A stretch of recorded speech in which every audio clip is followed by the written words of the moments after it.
बिस्मिल्लाहिर्रहमानिर्रहीम। बहुत से लोग कारोबार करते हैं, लेकिन कारोबार में उनको दानिस्ता या नादानिस्ता,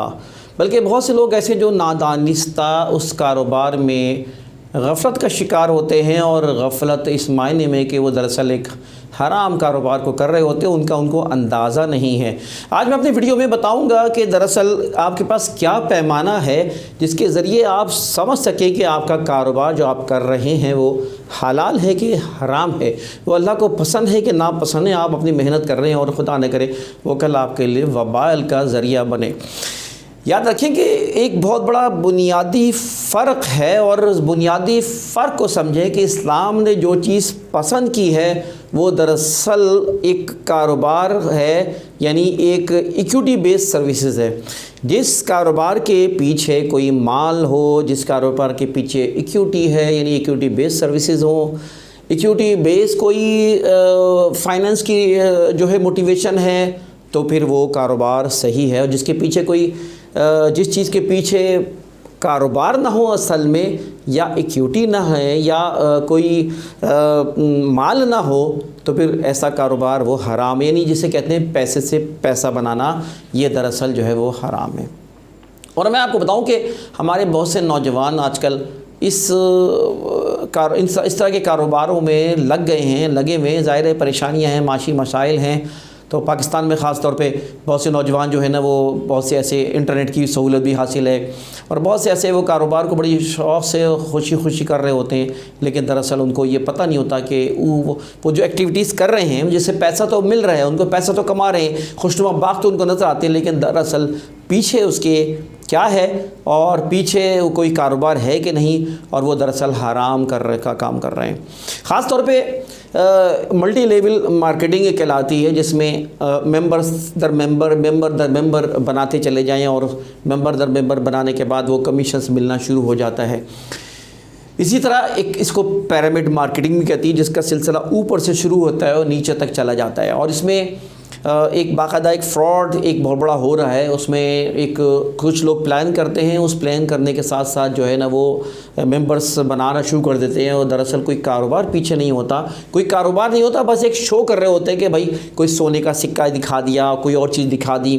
हकीकत में किसी कारोबार को दिखाते नहीं, और जो है वो आप जैसे स्टॉक एक्सचेंज है, स्टॉक एक्सचेंज में आप शेयर ले होते हैं, और पता होता कंपनीज़ के शेयर होते हैं, कंपनीज़ बाकायदा कारोबार कर रही होती है, वो जायज़ है। उस पर सर्विसेज जो दे रहे हैं, जो लोग एजेंट्स हैं, काम कर रहे हैं,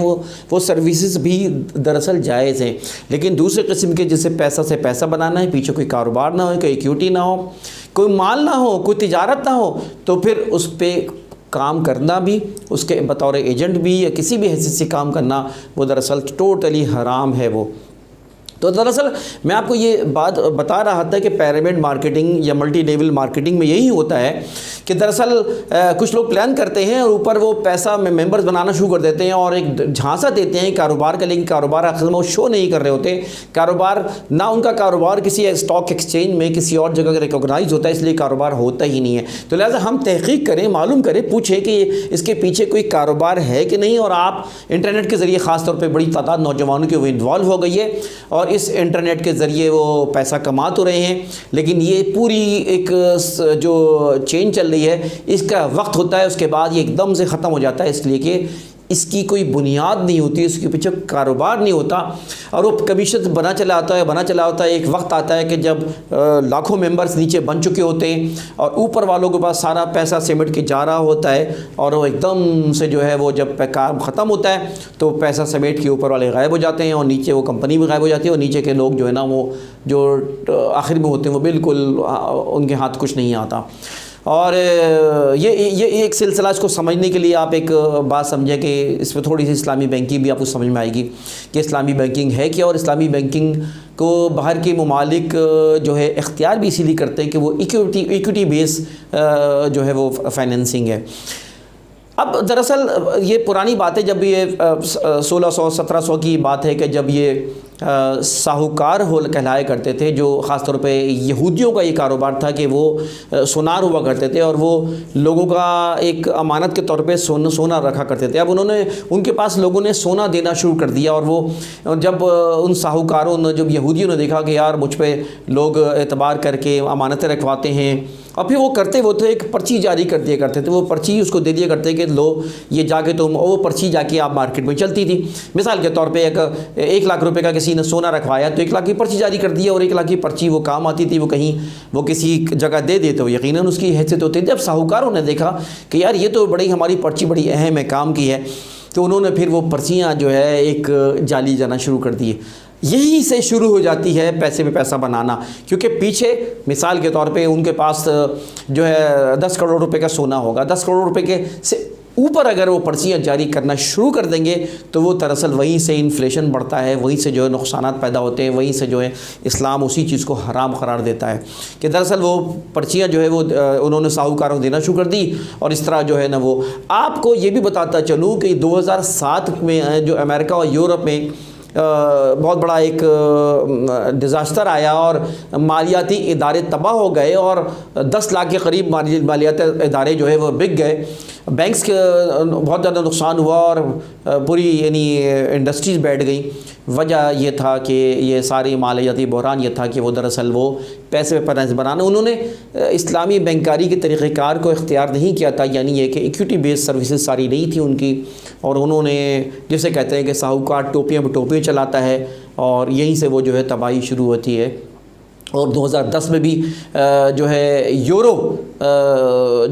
में जो है वो उस पर भी ऐसी बहरान का शिकार हुआ, और उसके बाद उन्होंने सोचने पे मजबूर हुए कि उन्होंने, और आज भी यूरोप में और बाज़ जगहों पे जो है अमेरिका में इस्लामी बैंकारी के तरीक़ेकार उन्होंने नाम रखा हो ना रखा हो, लेकिन उन्होंने इस्लामी बैंकारी के तरीक़ेकार को इख्तियार किया है। तो दरअसल नौजवानों से ख़ास तौर पर मैं कहूँगा और लोगों से बहुत कहूँगा, बहुत से ऐसे कारोबार में मुब्तला हैं वो जिसके पीछे वो बिज़नेस नहीं होता है। इंश्योर करें, उस पर आप मालूमात करें कि जो आप जिस चीज़ में इन्वॉल्व हैं वाकई उसके पीछे अगर कारोबार नहीं है तो वो सरासर टोटल हराम है। आप किसी भी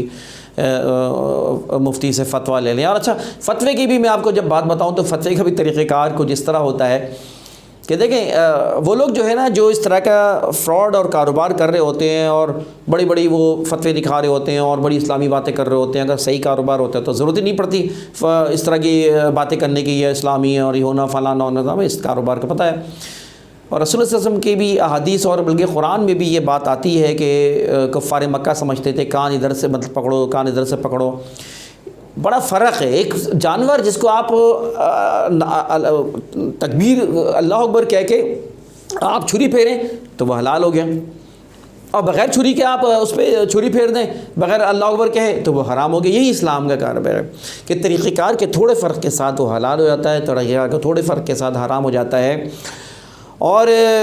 जो फ़तवे जो लोग लेते हैं वो दरअसल अपनी जो काम कर रहे होते हैं वो एक महदूद चीज़ फ़तवे पे रख ले जाते हैं, फ़तवा दारुल इफ्ता से, और वो फ़तवा लेके आ जाते हैं। और वो जो भी दारुल इफ्ता जो होता है फ़तवा कहता है कि आप रिटर्न लेकर आएँ, और रिटर्न लेके आएंगे तो हम फ़तवा इस पर जारी करेंगे। और जब वो फ़तवा जारी करते हैं वो रिटर्न पे ही जारी करते हैं जो लिख के लाते हैं, और वो लोग नामुकम्मल मालूमात रखते हैं और उस पर फ़तवा लेते हैं और उसका चर्चा करते हैं और पूरा फ्रॉड और जो है उसका कारोबार जो है कर रहे होते हैं। और हमारे नौजवान इस कारोबार में, बिटकॉइन एक बहुत बड़ी मिसाल है। बिटकॉइन जो है उसका कहीं आप इंडोर्समेंट नहीं देखेंगे स्टॉक एक्सचेंज में, वो फ्री मार्केट पे यकीन करते हैं और कहते हैं बैंक्स की ज़रूरत नहीं है, क्यों हम बैंक्स करें। और डिजिटल जो है ना वो कोइन के ज़रिए जो है ना वो एक बताते हैं कि जो है ना इसमें, और हमारे नौजवानों की बड़ी तादाद पूरी दुनिया में लाखों की तादाद उसमें वो इन्वॉल्व है। गोरे उस पर बड़ी बड़ी, मैंने खुद वीडियो सुनी है, बड़ी बड़ी बातें करेंगे गोरे, बड़ी बड़ी तकरीरें कर रहे हैं, बड़ा अच्छे एक्शंस होते हैं, बड़े अच्छे स्पीकर्स होते हैं उनके पास, बड़े ज़बरदस्त, लेकिन वो इस बात का साबित नहीं कर रहे हैं, वो ये नहीं बताएंगे किसी भी वीडियो में कि वो कारोबार उसके पीछे है क्या, कौन सी एक्टिविटीज़ है, एक्टिविटी बेस्ड कोई एक्टिविटी है बताएं, कोई जो है ना माल का कारोबार है तो बताएं, लेकिन वो इसमें नाकाम होते हैं। लिहाजा और हमारे ये जो हराम उस कारोबार में लोग कर रहे हैं बिटकॉइन के नाम से, लिहाजा इससे बचने की ज़रूरत है। और साथ साथ मैं आपको इस्लामी बैंकारी की मिसाल भी दे दूँ कि आप किसी इस्लामी बैंक के पास जाएंगे, कहेंगे कि मेरे पास मुझे जो है ना 50 लाख रुपए चाहिए, तो वो 50 लाख रुपए अगर वो इस्लामी बैंक होगा तो आपको पैसा नहीं देगा, वो बल्कि कहेगा कि आप क्या करना चाहते हैं, आप कहेंगे मैं ये कारोबार करना चाहता हूँ, फिर वो आपसे पूछेगा वो फिर अपना एक वकील मुकर्रर कर देगा, या आप उससे उस पर एतमाद करते हुए अपना वकील एक रख कर फिर वो मालूमात करेगा, फिर वो उसको पैसा रिलीज़ करेगा। अगर वो माल एक्सपोर्ट करना है तो माल उठा के देगा, उसको मुराबहा करेगा, उस पर अपना प्रॉफिट ऐड करेगा जो कि जायज़ है। और वो उस पर जो है 50 लाख रुपए के ऊपर वो जो है टाइम बांध देगा, उसके साथ वो किस्तें उसको मिलते रहेंगी या जब भी। लेकिन यही काम कन्वेंशनल बैंकिंग जो कि गैर इस्लामी बैंकारी है, सूदी बैंकारी हैं, वो सूदी बैंक जो है वो भी 50 लाख रुपए दे देंगे। वो सिर्फ सिक्योरिटी मांगेंगे या कोई भी तरीक़ेकार उनके होंगे वो होंगे, और उसके बाद वो जो है अपना वो 50 करोड़ रुपए, वो 50 लाख रुपए जारी कर देंगे और उस पर वो प्रॉफिट ऐड कर देंगे। लेकिन ये प्रॉफिट वो, क्योंकि वो मालूमात नहीं करेंगे किस जगह किस बेस पे उनकी पैसे पे उन्होंने प्रॉफिट दिया और अपना लेना शुरू कर दिया, वो सरासर हराम हो गया। पैसा दोनों ले रहे हैं, प्रॉफिट दोनों ले रहे हैं, लेकिन एक हराम हो गया, एक हलाल हो गया, थोड़े से तरीक़ेकार के फ़र्क के साथ। तो ये चीज़ आप ये भी देखेंगे, इस्लामी बैंक जो है ना वो यही है कि वो कार्ड नहीं रखते, डेबिट कार्ड नहीं होते इनके, जिससे आप किसी बैंक से, जैसे सिटी बैंक वगैरह थे, लोगों ने बहुत ज़्यादा पहले पैसे निकालते थे और 40,000 निकाल लिया, 2 लाख रुपए निकाल लिया, बाद में वापस कर देते थे। तो इस तरह का लोन वो लेते थे, वो मार्कअप उनको ऐड करके वो उनको रिटर्न करना पड़ता था, लेकिन उसमें बहुत ज़्यादा नुकसान भी हुए, लोगों ने ख़ुदकुशियाँ भी की, क्योंकि वो सिलसिला ही गलत था। तो इस्लाम ने इस चीज़ को पसंद नहीं। आप किसी इस्लामी बैंक के इस तरह के कार्ड आपको नहीं मिलेंगे जिस पे वो आप कैश निकाल सकें, इसलिए कि 2 बातें हैं इसके अंदर ना। एक तो इस्लाम ने ये कहा है कि हदीस के मुताबिक कि पैसा कहाँ से आया इसका जवाब देना है और कहाँ ख़र्च किया इसका जवाब देना है। वो पैसा लेने के बाद अय्याशी कर रहे हैं, क्या कर रहे हैं, ये इस चीज़ को इत्मीनान किया इस्लाम ने। लिहाजा इस्लामी बैंक जो है ना वो इस तरह के डेबिट कार्ड्स जारी नहीं करते। साथ साथ एक वजह ये भी होती है कि वो पैसा लेने के बाद वो हराम कामों में लगा रहे हैं, अय्याशी में लगा रहे हैं, शराब पी रहे हैं या किसी कारोबार में लगा रहे हैं। तो इस तरह वो उसका ख़र्च कहाँ किस तरह किस मद में कर रहे हैं, इस वजह से वो इस्लामी बैंक जो है ना वो इस तरह के डेबिट कार्ड जारी नहीं कर रहे होते हैं। अच्छा, आपको मैं ये भी बताता चलूँ कि मल्टी लेवल मार्केटिंग एक अच्छा आइडिया है। मैं ये नहीं कहूँगा कि मल्टी लेवल मार्केटिंग एक गलत आइडिया है और पिरामिड मार्केटिंग के तरीक़ेकार होते हैं। बहुत सी कंपनीज़ काम करती हैं और आप भी काम कर सकते हैं। आपने मेंबर बनाए, आपने कपड़ा बेचना है, आपने 1 मेंबर बनाया, 10 मेंबर बनाए, वो आगे वो 50 मेंबर बनाएंगे, वो 200 मेंबर बनाएंगे, और आपका जो माल बिकेगा 200 मेंबर्स तक हर एक को छोटा छोटा कमीशन मिलता रहेगा, वो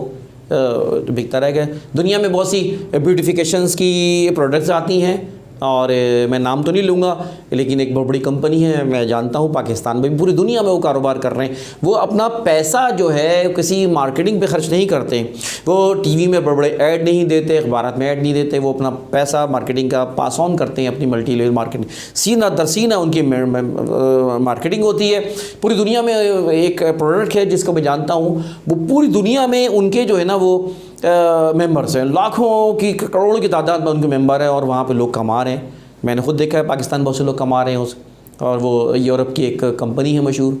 और उसमें जो है उनकी जो है वो यानी एक शैम्पू है और बहुत सी क्रीम्स हैं और बहुत से आइटम्स हैं जिसका वो सेल कर रहे होते हैं और उनके मेंबर्स खुद कमा रहे होते हैं। लेकिन उसके साथ साथ माल चल रहा होता है, वो प्रोडक्ट साथ साथ बिक रही होती है। कपड़ा अगर है तो कपड़ा बिक रहा है, साथ साथ वो चीज़ें बिक रही हैं, वो उन चीज़ों पे कमाया जा रहा है, वो जायज़ है। वरना इस तरह की टोपियाँ जो है वो सरासर नाजायज़ है और हराम है। तो दोस्तों साथियों, दरअसल